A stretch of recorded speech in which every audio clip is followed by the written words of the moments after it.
Ryan Garcia refuses to call out Gervonta Tank Davis after beating EMMANUEL TAGOE. We're going to talk about that in this video.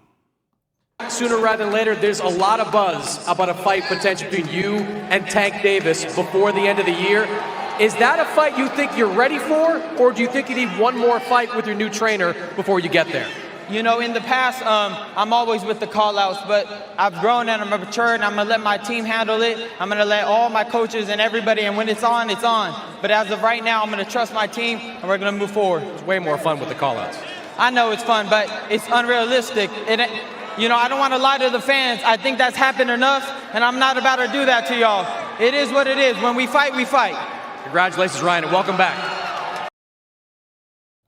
So you guys heard it from Ryan himself. He was asked a direct question about fighting Tank, and he says, hey, I've grown, I've matured, and I used to be about the call-outs, but basically I'm a brand new man. So there's no reason for me to do the call-outs again. You and Tank Davis before the end of the year. Is that a fight you think you're ready for, or do you think you need one more fight with your new trainer before you get there? So I want to make this distinction as well. He says, is that a fight that you think you're ready for, or do you think you need more time with your new trainer? Notice this tactic from old media where they want to pitch softball questions to certain fighters like Ryan Garcia. What do I mean by softball questions? Basically, it's like an alley-oop and assist, and it's really like a persuasive style of, you know, coaching the right answer out of the talent or the person. For example, when I interview people, since I have no ulterior motives, I just try to ask good questions. I say, Ryan Garcia, if I was talking to him, I would say, do you want to fight Gervonta Davis? He can say whatever he wants to say. But you notice the DAZN reporter said, hey, do you want to fight Ryan Garcia? Are you ready? Or, and then he gave him an option, or do you need more time to acclimate? Why, if he needs more time to acclimate, he's a grown man. Why can't he say that? Why do you have to assist him with the answers? And surprisingly, you'll see this more often than not with boxing media, where it's like the old media darlings. This is how they phrase and frame the questions, instead of just being blunt and asking whatever question you want, and then the talent speaks, and then they can say what they need to say. So I just wanted to make that distinction. How about a fight potential between you and Tank Davis before the end of the year? Is that a fight you think you're ready for, or do you think you need one more fight with your new trainer before you get there? You know, in the past, I'm always with the call-outs, but I've grown and I'm matured, and I'm going to let my team handle it. See, direct question. He said, I'm going to let my team handle it, you know, and he's mature. Like, so you can't make a call-out now? Weird, bro. I'm going to let all my coaches and everybody, and when it's on, it's on. But as of right now, I'm going to trust my team, and we're going to move forward. It's way more fun with the call-outs. I know it's fun, but it's unrealistic. You know, I don't want to lie to the fans. I think that. So he said it's unrealistic. So what's changed? You were just calling out Tank last year at the, you know, towards the end at different things. So to me, I'm going to save some more of my thoughts, but I just want to know, that's my question. What's changed? What's changed to the point where now you're this refined, newfound person? Realistic. You know, I don't want to lie to the fans. I think that's happened enough, and I'm not about to do. And he's admitting he lied to the fans. I don't want to lie to the fans. I think it's happened enough. That to y'all. It is what it is. When we fight, we fight. When we fight, we fight. Now, I'm not sure what you guys feel, but that's definitely not the answer that I prefer to hear, especially from Ryan Garcia. Now, like, my thing is this. I often feel, and I've said this before, is you got to pick your poison, and you got to kind of pick your lane and stay in it. Ryan Garcia, in my view, he's in no man's land. And what do I mean? He's in no man's land because it's like he doesn't have a full identity of what he wants to be. 1 minute he'll trash talk and say, you know, Tank's weak and I'll knock him out 2 rounds. And he's doing all this, right? 2 rounds, 2 rounds. Anybody would listen. He got people walking with him, holding up their twos, 2 rounds, 2 rounds, right? And then he'll like play it's like real Karen behavior, to be honest. Then he'll play victim and say that he's going through it and he got too much anxiety and way too much on his plate for him to be dealing with what he's dealing with, you know? And it's like, you can't really do that. I mean, people could do whatever they want in every sense of the word, but what I mean is it doesn't really mesh well. Either you're a trash talker or you're somebody with phobias and who has problems dealing with their depression and anxiety and angst, and you know, they get nervous or social anxiety, whatever, you know what I'm saying? It's like you have to pick who you want to be. And I feel like that's one thing that's missing from Ryan. He just said, "Oh, I'm mature.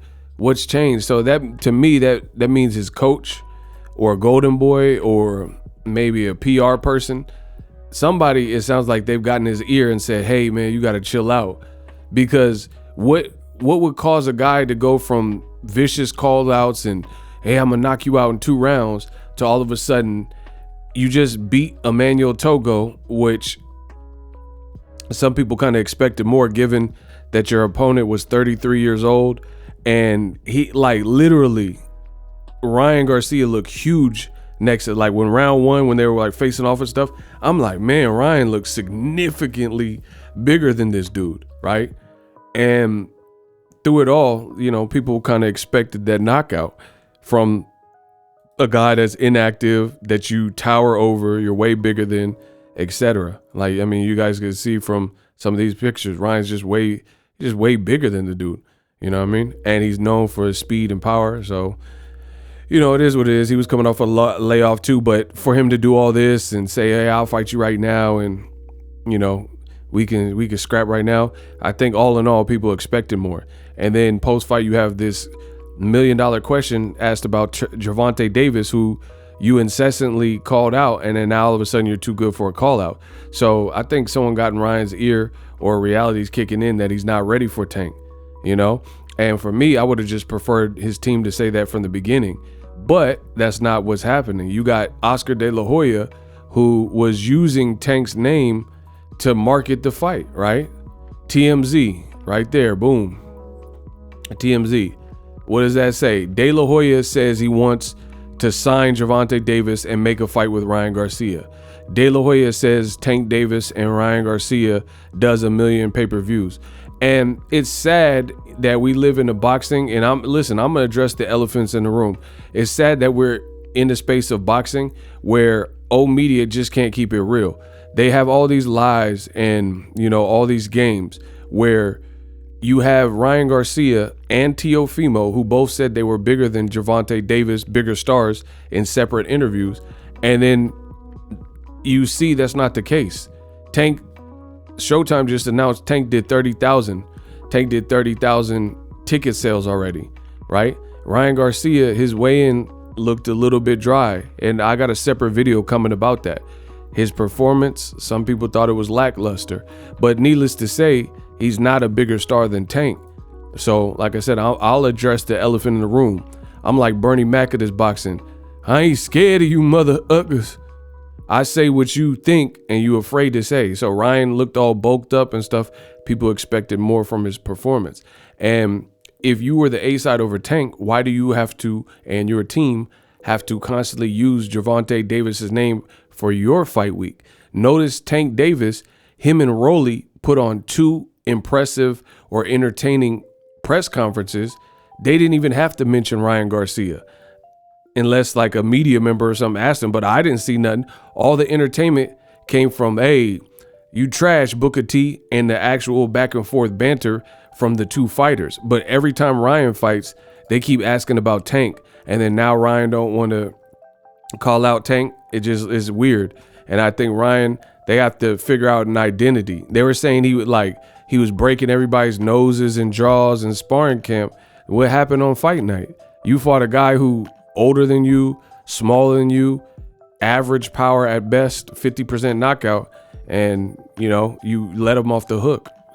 And then you have the $1 million question asked about Tank Davis, and you freeze up in front of those beautiful women, and you say, "Oh, I'm gonna leave it to my team." So I don't know. Sounds like somebody's in his ear saying, "Hey, you got to chill out." And he's like, it's not realistic. Okay, so why was it realistic before? You know, so many questions. Drop your thoughts in the comment section. We working. The future is now. The Hibernation 5s by Kenichi Bear. Hybrid gaming and lifestyle headphones. Out of the box, you can connect to any console or PC. Bluetooth ready with a low latency USB adapter, color RGB, and extreme bass mode. The Hibernation 5s adjust to you. Whether you need a gaming, travel, gym, or lifestyle headphones, the Hibernations got you covered. The new Hibernation 5s, link in the description. Customize the way you hear the world. Welcome to the nation. Are you tired of your YouTube videos not getting any views? Well, consider TubeBuddy. I've used TubeBuddy for years to scale up my YouTube channel. Now we're sitting over 200,000 subscribers. TubeBuddy is a browser extension that offers a ton of built-in productivity and time-saving services to take your channel to the next level. Use my link in the description to get started with TubeBuddy and level up your channel faster. We work.